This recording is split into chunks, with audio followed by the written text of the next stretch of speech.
네, 안녕하세요. 선행대에서 강의하고 있는 정태수입니다. 이번 시간에는 취소제고법에 대해서 여러분들께 설명을 드릴 수 있도록 하겠습니다. 자, 예를 들면 이런 겁니다. 어떠한 그 선형 시스템이 있는데요. 보통 이제 오버디터민드, 과결정 선형 시스템이라고 이야기하는 것이 있어요. 이런 경우는 어떤 경우냐면 우리가 이제 선형 연립 방정식이 있습니다. 선형 연립 방정식이 있는데 우리가 이제 알고자 하는 어떤 미지수에 비해서 그 미지수의 어떤 해를 결정하는데 영향을 미치는 그런 어떤 방정식의 수가 내가 알고 싶은 변수보다 훨씬 더 많은 거예요. 그래서 이게 overdetermine, 과결정이라는 개념으로 설명을 합니다. 자, 그래서 예를 들면 이제 지난 시간 저희가 이제 살펴봤던 이 예시가 아시다시피 어떤 몸무게, 키, 그 다음에 흡연 여부가 그 수명에 미치는 어떤 영향도를 파악을 하기 위해서 각각의 어떤 피처들이 실제 이제 Y값에 해당되는 수명에 어느 정도 영향을 미치는지 이를 이제 우리가 관심이 있어 하지 않겠습니까? 그래서 이제 이런 것들을 이제 몸무게가 라이프 스팬에 미치는 영향을 X1, 그 다음에 하이트가 라이프 스팬에 미치는 영향을 X2, 그 다음에 이제 흡연 여부가 라이프 스팬에 미치는 영향도를 이제 X3라고 미지수로 정의를 하고 우리가 세 개의 미지수, 그 다음에 세 개의 방정식으로 구성되어 있는 선형 연립 방정식을 구성해서 문제를 풀었습니다. 자, 근데 만약에 우리가 이 수명을 예측하기 위해서 이런 어떤 피처들이 수명에 어떻게 영향을 미치는지 영향도를 알기 위해서 추가적인 어떤 데이터를 수집했다고 칩시다. 자, 그럼 어떻게 될까요? 예. 자, 지금 미지수에 비해서 방정식의 수가 더 훨씬 더 많아지게 되는 이런 상황이 발생을 하게 됩니다. 자, 그래서 자, 여러분들이 이제 중고등학교 때 이미 배우셨다시피 변수에 비해서 방정식 수가 많아졌을 때 이 모든 방정식을 동시에 만족할 수 있는 x1, x2, x3를 찾는 거, 해를 찾는 거. 자, 이거는 해를 못 찾을 가능성이 높다라는 거 아마 여러분이 다 아실 겁니다. 자, 이거는 이제 기하학적으로 한번 이해를 한번 해보도록 할게요. 왜 해가 존재하기 어려운지. 자, 이제 보시다시피, 자, 여기 보면, 해가 존재하기 위해서는 기본적으로 요 A1, A2, A3에 의해서 만들어지는 어떤 스팬상의 요 B가 포함이 되어야지만 해가 존재하는 거죠. 즉, B가 스팬 A1, A2, A3. 자, 요거를 만족을 해야지만, 기본적으로 어떻게 됩니까? 해가 존재하는 겁니다. 자, 근데 각각의 이 A1, A2, A3, B를 보시면 이거의 어떤 그 차원을 생각을 해보면 사실은 상당히 좀 큰 어떤 차원에 속해 있는 그런 어떤 벡터들이라고 볼 수가 있다라는 거예요. 자, 그럼 어떻습니까? 예, 맞습니다. 예. 아주 되게 큰 차원에 있는 어떤 공간 내에서 세 개의 벡터에 의해서 만들어지는 3차원 공간 내에 요 B 벡터라는 것이 포함될 그 가능성은 매우 낮다라는 거예요. 자, 그런 상황에서 그렇다는 얘기는 무엇이냐? 자, 해가 존재하지 않을 가능성이 높다라는 겁니다. 즉 고차원상에서 세 개의 벡터에 의해서 만들어지는 이게 이제 선형 독립일 가능성이 높기 때문에 얘네들이 만들어진 3차원 공간이라고 하는 것은 예를 들면 100차원에서 3차원? 한번 생각해 볼게요. 예. 상당히 어떤 어떻게 보면은 그런 어떤 되게 아주 어마무시한 어떤 스페이스 상에서 그냥 3차원 공간이 하나 있는 겁니다. 거기에 이제 B가 포함되어 있을 가능성은 무지하게 낮다라고 볼 수가 있는 거죠. 자, 그러면 우리가 이제 어떻게 해야 될까요? 만약에 해가 존재하지 않았어요. 자, 그 우리가 지금 알고 싶은 건 무엇이냐면 해가 존재하지 않는 상황에서는 당연히 해를 구할 수가 없기 때문에 우리가 소위 말하는 우리가 알고 싶어하는 각각의 피처들이 y-값에 어느 정도의 영향도를 가지는지에 대한 어떤 계수값을 x-값을 구할 수가 없게 됩니다. 자, 그러면 우리가 포기해야 될까요? 그렇지 않고요. 대신에 해가 존재하지 않을 경우에는 이런 어떤 특히 이제 오버디터민드 선형 시스템 같은 경우에 과결정 선형 시스템 같은 경우에는 해 근사치를 찾아보자라는 거예요. 자, 그래서 지금부터 이제 얘기할 것 바로 이제 리스트 스퀘어 방법에서 우리가 문제에서 우리가 보고자 하는 것은 무엇이냐면 자, 이 최적의 근사해를 구하는 방법에 대해서 우리가 좀 말씀을 드리고자 합니다. 자, 이 내용을 좀 이어가기 위해서는 이제 수학적인 백그라운드가 필요합니다. 이 내적에 대한 부분인데요. 자, 이 내적에 대한 부분은 이미 앞선 강의에서 이미 설명을 드렸기 때문에 간단하게 우리가 좀 몇 가지만 좀 살펴보면 자, 이제 이겁니다. 이거. 자, 우리가 이제 여기서 이제 BC, 예, 요게 이제 분배 법칙이라고 하는 거예요. 이거 다 프로덕트, 내적에 대한 어떤 분배 법칙이 성립이 되고, 자, 이것도 성립이 되다 보니까 어떤 그 U1부터 UP의 선형 결합으로 구성되어 있는 어떤 임의 벡터와 W라는 벡터의 내적은 각각의 U 벡터와 W라는 벡터의 내적을 한 것을 가지고 이렇게 원래 이 선형 결합을 하기에 사용되었던 어떤 코에피션트가 그대로 사용돼서 이렇게 선형 결합을 하는 거와 같게 된다라는 겁니다. 바로 이 BC의 성질을 그대로 이용하게 되면 어떤 그 스팬상에 있는 하나의 벡터와 W라는 벡터의 내적은 각각 그 스팬을 구성하는 각각의 그 단위 해당되는 어떤 벡터와 W라는 벡터의 내적을 한 것을 이 선형결합한 거와 결과값이 같다라는 우리 성질을 내적의 성질을 우리가 알 수가 있게 됩니다. 예, 두 벡터의 어떤 차이라고 한다면 예를 들면 U 벡터와 V 벡터. 자, 예를 들면 이제 U 벡터가 있고 이제 V 벡터가 있는데 자, U 벡터에서 V 벡터까지의 차이는 바로 자, 요게 이제 U 벡터에서 V 벡터를 뺀 벡터가 이제 이 벡터잖아요. 이 벡터의 길이로 우리가 이야기를 합니다. 자, 그 다음에 이 부분은 뭐 간단하게 좀 이미 살펴보았던 이 내용인데요.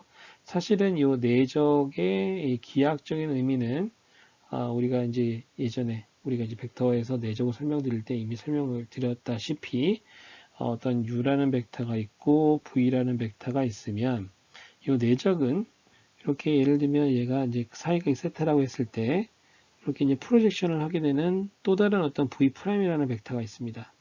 자, 그러면 두 벡터의 내적은 바로 U라는 벡터의 크기와 자, V라는 V'이라고 프로젝션을 했을 때에 만들어지는 이 V'이라는 벡터의 크기를 그 두 개 벡터를 곱한 겁니다. 자, 그러면 V'에 대한 크기는 어떨까요? V'은 어떻습니까? 맞습니다. 바로 V'에다가 코사인 세타를 한 것과 같게 됩니다. 그래서 U 벡터의 크기, 그 다음에 V 벡터의 이제 코사인 세타를 하게 되면 프로젝션된 그 매핑된 어떤 V라는 벡터의 어떤 길이가 나오기 때문에 자, 이거 곱하기 이거. 이제 이렇게 정의할 수가 있는 거고요. 실제적으로 우리가 이게 뉴메리컬하게 내적을 우리가 정의할 때는 이제 각각의 엘리먼트 와이즈로 곱해준 다음에 쭉 더해주는 거지 않았습니까? 그랬을 때 이제 계산이 5가 나왔어요.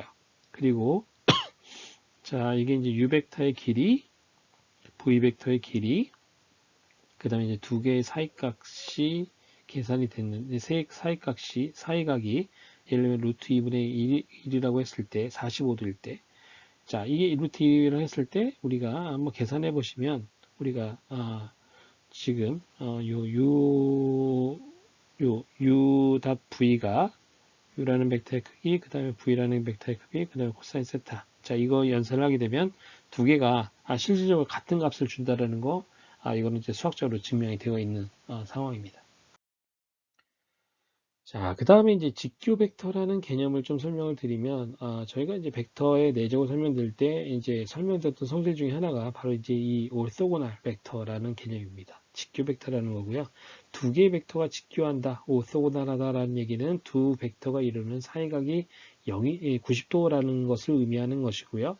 이것은 우리가 이제 방금 살펴보았던, 이 벡터의 내적과 두 벡터가 이루는 사이각과의 어떤 관계식에 의해서 두 벡터가 내적이 0이다라는 의미는 두 벡터가 이루는 그 사이각이 90도다라는 의미로 해석이 됩니다. 자, 그래서 오소고다라는 얘기는 두 개의 내적이 0인 경우 이 두 벡터는 서로 직교한다 이렇게 얘기를 합니다. 자, 좀 더 또 넘어가기 앞서서 우리가 이제 이게 이제 초등학교 6학년 아마 교과서에 나오는 내용일 것 같아요. 자, 어떤 직선이나 어떤 평면이 이렇게 있습니다. 자, 그 다음에 어떤 점이 있어요. 자, 그러면 점과 직선 혹은 점과 평면 사이의 거리를 우리가 어떻게 정의를 하느냐. 자, 그 거리는 바로 점과 직선 혹은 점과 평면 사이의 가장 짧은 거리를 보통 점과 직선 혹은 점과 평면 사이의 거리로 정의를 합니다. 자, 그럼 가장 짧은 거리는 어떻게 만들어질까요? 바로 이렇게 수선을 그리게 됩니다. 마찬가지로 수선을 그리게 되죠. 그래서 수선을 그렸을 때는 이렇게 직각을 이루게 됩니다. 자, 우리가 여러 개의 거리를 다 계산해 볼 수가 있어요. 이렇게 거리를 계산해 볼 수 있지만 우리가 수선을 그려서 수선을 내렸을 때가 가장 점과 직선 혹은 점과 평면 사이의 거리가 가장 짧습니다. 예. 그래서 수선을 내렸을 때 요 길이가 있을 거 아닙니까? 요 길이를 점과 직선 혹은 점과 평면 사이의 거리로 정의를 하게 됩니다. 자, 그래서 우리가 이제 이런 어떤 내용들을 다시 한번 좀 살펴보기를 한번 해보도록 할게요. 그래서 예를 들면 우리가 이제 그 3x3 코에피션트 매트릭스를 가진 이 AX는 B라는 방정식에 대해서 우리가 여기 이제 역행렬이 존재를 하니까 자, 이게 역행렬이 존재하기 때문에 역행렬을 통해서 우리가 요 세 개의 어떤 방정식을 동시에 만족하는 x1, x2, x3 값을 구했더니 이제 이와 같은 값을 얻었다고 칩시다. 자, 그랬을 때 이제 이러한 경우가 있어요. 이렇게 됐는데 예를 들면 우리가 이제 추가적으로 한 사람의 정보를 추가적으로 확보를 했어요. 확보를 했는 상황이니까 어떻게 됩니까? 4x3 4개의 방정식 3개의 미지수로 구성되어 있는 어떤 선형 연립 방정식이 있습니다. 자, 이게 이제 아주 단순한 형태의 이제 오버디터민드 리니어 시스템이라고 볼 수가 있는데요. 만약에 우리가 이제 앞선 3개의 방정식을 동시에 만족하는 이 해를 여기다가 한번 적용을 한번 해보도록 할게요. 그럼 당연히 앞에 3개의 식에 대해서는 요 좌항과 좌변과 우변이 사실 이제 같은 값을 가지게 될 텐데, 요 마지막은 사실 좀 다를 거 아닙니까? 왜냐하면 요 해는 첫 번째 3개의 방정식에 대해서 동시에 만족할 수 있는 해이기 때문에 당연히 이제 마지막 방정식은 맞지 않을 가능성이 높은 거죠. 그래서 이제 봤더니 좌변은 60, 마지막 방정식에 대해서 이 해를 적용했더니 우변은 72가 됩니다. 그래서 우리가 이제 좌변과 우변과의 차이가 어느 정도 되는지 봤더니 이제 마이너스 10이라는 값이 나왔다고 칠게요. 자, 근데 만약에 그 세 개, 처음에 우리가 이제 정했던 세 개의 어떤 방정식을 만족하는 어떤 해를 적용했을 때와 약간 다른 해를 적용을 해봤습니다. 적용하면 어떻게 됩니까? 당연히 이제 모든 방정식에 대해서 이 좌변과 우변이 이제 같지는 않을 거예요. 당연히 첫 번째 세 개 방정식에 대해서 마찬가지겠죠. 그래서 이제 약간의 오차들이 발생을 합니다. 그래서 이제 좌변과 우변의 오차를 이제 쭉 계산을 해보면 이 방정식별로 계산해보면 이제 이와 같은 결과를 얻게 된다라고 칠게요. 자, 그러면 우리가 한번 좀 생각을 해봐야 돼요. 어느 솔루션이, 어느 해가 이해가 좋은 걸까요? 아니면 이해가 좋은 걸까요? 자, 우리가 이제 무엇을까지 판단해야 될지 해가 좋고 나쁨을 판단하기 위한 소위 말하는 평가 지표가 필요한 거예요. 그래서 이제 기본적으로 우리가 활용하게 될 지표는 소위 말하는 이제 근사이라는 것을 찾을 거기 때문에 오버디터미네 시스템의 근사이라는 것을 찾을 거기 때문에 당연히 좌변과 우변의 어떤 차이가 가까우면 가까울수록 좋을 거예요. 자, 근데 이제 보시면 여기 같은 경우에는 세 개는 다 0인데 좌변과 우변이 같은데 하나가 이제 값이 좀 크고요. 반면에 이거 같은 경우에는 전반적으로 이제 이렇게 좌변과 우변 간의 차이가 있어요. 자, 언뜻 봐서는 어느 게 좋은지 잘 모르겠어요. 자, 그래서 이런 경우에 일반적으로 특히 이제 머신러닝에서 일반적으로 쓰이는 매저는 각각의 오차들의 제곱합. 여기는 좀 더 나아가서 오차들의 제곱합에다가 이렇게 루트를 씌운 겁니다. 근데 사실 루트를 씌우나 안 씌우나 기본적인 어떤 지표 관점에서 봤을 때는 그냥 오차 제곱합입니다. 예. 거기다 스퀘어 루트를 취한다고 해서 오차 제곱합이 뭐 갑자기 뭐 이게 예, 원래는 오차 제곱 그러니까 그 루트 씌우기 전에 값이 한 값이 다른 값보다 컸는데 루트를 씌웠더니 오히려 뭐 다른 값이 이게 커진다던가 이런 경우들은 없잖아요. 그렇죠? 어차피 루트를 씌우든 안 씌우든 우리는 이제 비교 평가를 하기에 목적이다 보니까 어느 애가 좋냐? 예, 오차 제곱합을 하겠다라는 거예요. 자, 그래서 여기 같은 경우는 오차 제곱합에다가 이제 루트를 씌웠다고 칠게요. 그런다고 해서 오차 제곱합이 작은 것이 루트를 씌웠다고 해서 갑자기 커지거나 이러지 않는다라는 겁니다. 그래서 봤더니 오차 제곱합 기준으로 봤을 때는 첫 번째가 두 번째 해보다는 훨씬 더 이제 좋은 것으로 우리가 확인이 됩니다. 자, 그러면 이제 우리가 이제 소위 말하는 과결정된 선형 시스템에 대해서 우리가 해를 구한다 라고 했을 때 우리가 해를 구할 수가 없는 경우들이 대부분이기 때문에 우리는 소위 말하는 근사해를 찾으려고 하는 거예요. 자, 근데 어느 게 더 근사이냐라고 하는 관점에서 봤을 때는 예, 오차 제곱합이라는 어떤 더 정확하게 말씀드리면 squared sum of error죠, 그죠? 그러니까 오차 제곱합에다가 이제 루트를 씌운 뭐 이런 어떤 평가 지표로 우리가 해의 조건합법을 평가하겠다는 거죠. 근사해의 조건합법을. 그래서 어떤 sum of square error 값이 작으면 작을수록 우리는 좋은 해로 보겠다. 즉, 좀 더 나은 근사해로 보겠다라는 방식으로 우리가 접근을 하고자 합니다. 자, 결국은 sum of square error라고 하는 것은 우리가 좌변과 우변 사이의 이 두 벡터 간의 어떤 거리를, 그쵸, 차이를 최소화하는, 즉, 이 두 벡터 간의 거리에 해당되는 어떤 벡터의 사이즈를 최소화하는 그런 어떤 문제로서 정의를 할 수가 있다는 겁니다. 자, 그래서 어떤 과결정된 어떤 선형 시스템에 대해서 자, 리스트 스퀘어 솔루션이라고 하는 것은 어떤 솔루션이냐? 바로 이 b-x 좌변과 우변과의 어떤 좌변을 나타내는 벡터와 우변을 나타내는 벡터 간의 어떤 차이, 두 벡터 간의 차이 거리죠. 거리의 거리 크기를 최소화하는 그런 어떤 x를 찾는 문제로 정의가 됩니다. 자, 그러면 이거를 우리가 이제 어떻게 해석을 해야 되느냐라고 봤을 때 이 좌변에 해당되는 AX라고 하는 것은 어떻게 보면은 A라는 행렬의 열벡터들의 선형 결합이에요. 즉 어떻게 됩니까? A라는 열벡터의 스팬이죠. 자, AX는 어떻게 됩니까? 결국은 A의 컬럼 스페이스가 되는 거죠. 자, A의 컬럼 스페이스는 뭐 어떤 뭐 평면이든 직선이든 뭔가 있을 거예요. 자, 그 다음에 B라는 것은 하나의 어떤 벡터입니다. 예, n차원 공간상에 존재하는 하나의 벡터예요. 자, 얘는 뭐 직선 평면입니다. 우리가 아까 점과 뭐 직선 사이의 거리 혹은 점과 평면 사이의 거리 뭐 이런 얘기를 했었잖아요. 자, 그러면 결국은 근사이를 찾는다라는 것은 무엇이냐면 B라는 벡터를 요 컬럼 스페이스 A의 어떤 컬럼 스페이스 상에 이렇게 수선을 내려갔습니다. 이렇게 수선을 쭉 그어요.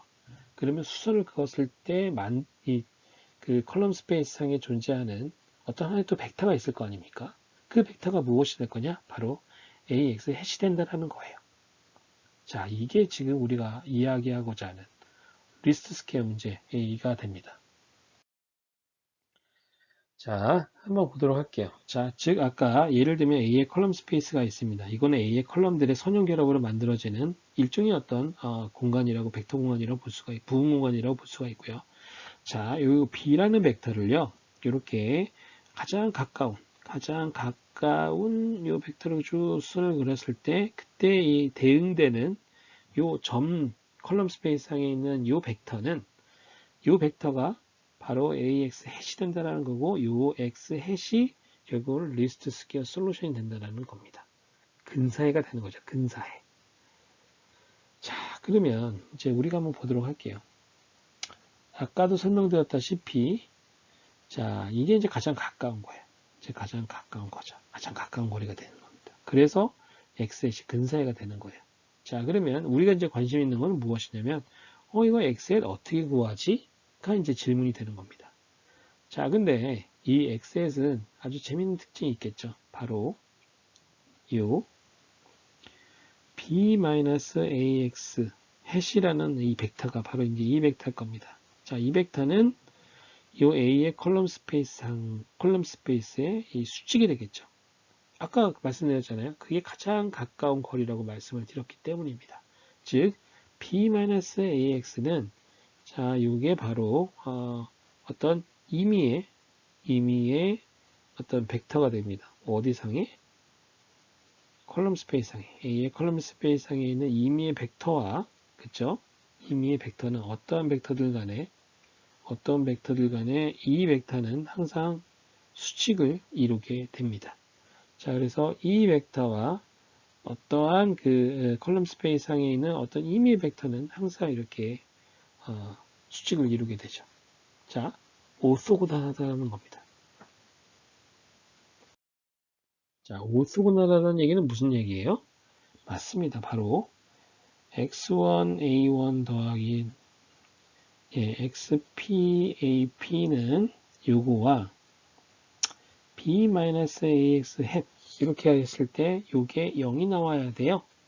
자, 근데 모든 이미 어떤 x에 대해서 자, 근데 요거는 우리가 이제 앞서 내적의 어떤 성질을 가지고 도출했던 것을 보시면 x1과 자, a1 닷 b-ax hat 자, 그 다음에 닷닷닷 하고요.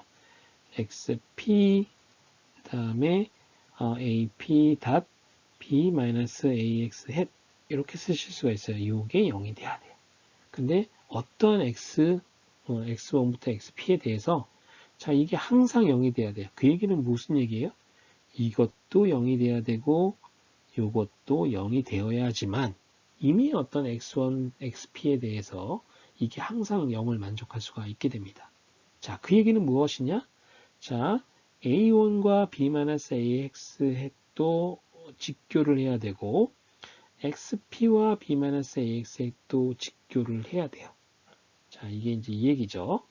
자, 근데 자, 요거 a1과 b-ax 햇은 요거는 이제 내적인 거고요. 두 개의 열벡터가 있는 거고 이거는 어떻게 됩니까? a1을 이렇게 트랜스포즈를 하고 b-ax를 햇을 하게 되면 이건 마치 이제 행렬의 연산처럼 할 수가 있게 되는 거죠. 행렬 연산의 곱입니다. 자, 이렇게 쓸 수가 있는 거예요. 이게 뭐가 돼야 돼? 0이 돼야 돼. 이게 이제 첫 번째 식을 얘기하는 거고요. 마지막도 마찬가지죠. 마지막도 이렇게 만족을 해야 됩니다. 자, 이걸 다 만족을 해줘야 돼요. 자, 그 얘기는 무슨 얘기냐면, 자, 여기 b-ax를 쭉 뺍니다. 그 다음에 여기 뭐죠? 예, 이렇게. 여기 첫 번째 a1 트랜스포즈, 그 다음에 a2 트랜스포즈, 그 다음에 an 트랜스포즈, 이제 이렇게 구성되어 있는 거에다가 b-ax 햇은 0이 되는 거죠. 자, 이게 뭘까요? 예, a라는 벡터를 트랜스포즈 한 거와 똑같습니다. 자, 그러면 궁극적으로 우리가 이제 x 해시라는 이 근사에는 어떤 성질을 만족해야 되느냐? a 트랜스포즈 b-ax 해시 0이 돼야 된다는 것이고요. 이거 한번 풀어서 써볼게요. a 트랜스포즈 b는 a 트랜스포즈 ax 해시입니다. 자, 결국은 우리가 ax는 b라는 어떤 오버디터민드 된 과결정된 선형 시스템이 있을 때 자, 여기에 만약에 해가 존재하지 않아요. 그래서 우리는 근사를 찾고 싶어요. 자, 그 근사를 x햇이라고 했을 때 그 x에서 어떻게 구하냐? 예, 요 식을 풀어서 여러분들이 x를 구하게 되면 바로 이게 x햇이 이 근사해가 ax는 b라는 이런 어떤 과결정된 선형 시스템의 근사해가 된다는 거예요. 근사에는 어떻게 구하느냐? 아까도 말씀드렸다시피 결국은 이렇게 이제 이와 같은 방식으로 구하게 되고요. 자, 이것이 의미하는 바는 무엇이냐? 좌변과 우변과의 어떤 차이, 오차에 대한 제곱합을 나타내는 지표예요. 그래서 기하학적으로 보면은 결국 이제 오차 제곱합을 최소화하는 그러한 어떤 x가 이 두 벡터 간의 거리를 가장 최소화하는 그런 어떤 매저기 때문에 우리가 뭐 리니어 리그레션이든 뭐 여러 가지 이제 방법론에서 우리가 이제 오차 제곱합을 최소화하는 그런 어떤 매저를 사용하는 이유 중에 하나가 바로 이런 어떤 기하학적인 어떤 해석에 의해서 여러분들이 왜 그런지, 왜 이게 근사해, 이 오차 제곱합을 최소화하는 것이 왜 주어져 있는 어떤 시스템에, 선형 시스템 아니면 주어져 있는 어떤 데이터의 어떤 관계식에서 근사해의 역할을 할 수가 있게 되는지 이런 것들을 여러분들이 이해를 하실 수가 있을 거라고 생각이 됩니다. 자, 그래서 H 트랜스포즈 AX는 H 트랜스포즈 B라는 여기 H 트랜스포즈 A가 되기 때문에 A가 굳이 이게 정방행렬이 아니더라도요. H 트랜스포즈 A를 하게 되면 이건 항상 정방행렬이에요. 정방행렬. 어찌됐든 자 AX 트랜스포즈 A 트랜스포즈 AX는 A 트랜스포즈 B라는 이런 어떤 식을 AX는 B라는 어떤 식의 normal equation, 정규 방정식이라고 이야기를 합니다. 그래서 만약에 이 A 트랜스포즈 A가 정방행렬이죠. 만약에 역행렬이 존재를 하면 어떻습니까? 우리가 솔루션은 바로 이와 같이 바로 구하실 수가 있어요. 자, A 트랜스포즈 A의 인버스에다가 A 트랜스포즈 B를 곱해주시면 그게 바로 우리가 정규 방정식의 해가 되겠죠. 언제 A 트랜스포즈 A가 역행렬이 존재할 경우. 자, 그래서 우리가 이제 이러한 어떤 그 최소 방정식에 대해서 리스트 스퀘어 문제에 대해서 아까 같은 정규 방정식을 통해서 소위 말하는 이제 좌변과 우변의 이 차이를 오차 제곱합을 최소화하는 그러한 어떤 해를 구할 수가 있게 된다라는 겁니다. 자, 그래서 이제 최소 제곱 문제에 대해서 다음과 같은 이제 4개의 스테이트먼트가 있는데요. 이 4개의 스테이트먼트는 다 같은 의미를 가진다라는 겁니다. 자, A 트랜스포즈 A가 역행렬이 존재를 하게 되면 AX는 B라는 어떤 선형 연립방정식에 대해서 유일한 어떤 최소 제곱의 X 햇을 갖게 됩니다. 자, 이거는 바로 이제 이와 같은 식이라는 것을 이미 보였고요. 자, 이게 가능하기 위해서는 A의 열들은 다 선형 독립이어야 되는 거고요. 그래서 이거는 어떻게 됩니까? 결국은 이게 결국 유일해가 되는 거잖아요. 언제? A 트랜스포즈 A가 역행렬이 존재할 때. 자, 그렇기 때문에 자, AX는 B라는 어떤 과결정된 어떤 선형 시스템에 대해서 유일한 최소 제곱회를 갖는다라는 거 우리가 해석을 할 수가 있게 됩니다. 자, 그래서 우리가 이제 앞서 살펴보았던 4개의 방정식이 주어져 있는 상황에서의 우리의 문제를 해결하게 되면 여기 같은 경우는 정규 방정식을 우리가 세워볼 수가 있고요. 자, 정규 방정식을 통해서 우리가 해를 구할 수가 있게 됩니다. 자, 그래서 해를 구하면 A 트랜스포즈 A 인버스의 A 트랜스포즈 B죠. 요게 바로 A 트랜스포즈 A가 되고 요거는 이제 A 트랜스포즈 B가 된 겁니다. 그래서 해를 구했더니 이제 이렇게 해를 구했고 요게 뭐다? 근사해다라는 겁니다. 근사해. 오차 제곱합을 좌변과 우변의 어떤 차이에 대해서 이 에러에 대해서 제곱합을 하는 것을 최소화하는 근사해가 바로 이와 같은 어떤 정규방정식 해를 구함으로써 근사, 최적의 어떤 근사를 찾을 수가 있는 거고 자, 이를 기반으로 간단한 어떤 주어진 4개 데이터에 대해서 이를 기반으로 한 어떤 그 선형 리니어 리그레션 포뮬라를 우리가 도출을 정의를 할 수가 있게 됩니다. 자, 그래서 이제 이번 시간에는 우리가 보통 이제 오차제곱합이라고 하는 것을 보통 우리가 이제 그 오차제곱합을 최소화하기 위한 어떤 파라메터 값을 찾는 문제가 대부분의 어떤 머신러닝 문제라고 볼 수가 있는데요. 왜 오차제곱합을 매저로 쓰는지 여러분들이 이런 어떤 간단한 기하학적인 어떤 인터프리테이션을 통해서 여러분들이 살펴볼 수가 있었던 그런 어떤 내용이라고 볼 수가 있습니다.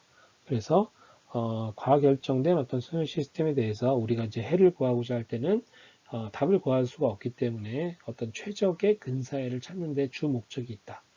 그럼 최적의 근사애의 정의는 무엇이냐? 바로 이제 좌변과 우변 간의 어떤 차이에 대한 제곱합을 최소화하는 그 해가 근사애로 정의를 하겠다는 거고, 그거는 우리가 기하학적으로 보면 A가 만들어지는 컬럼 스페이스와 B라는 벡터가 가장 가깝게, 가장 가까운 거리에 해당되는 그런 어떤 벡터를 나타내는 어, 어, 벡터를 나타내는 그런 어떤 x가 바로 이제 최소 제곱 그 우리가 이제 최적의 어떤 근사이다라고 볼 수가 있다는 겁니다. 예, 그래서 이번 강의를 여기서 마치도록 하겠습니다. 예, 감사합니다.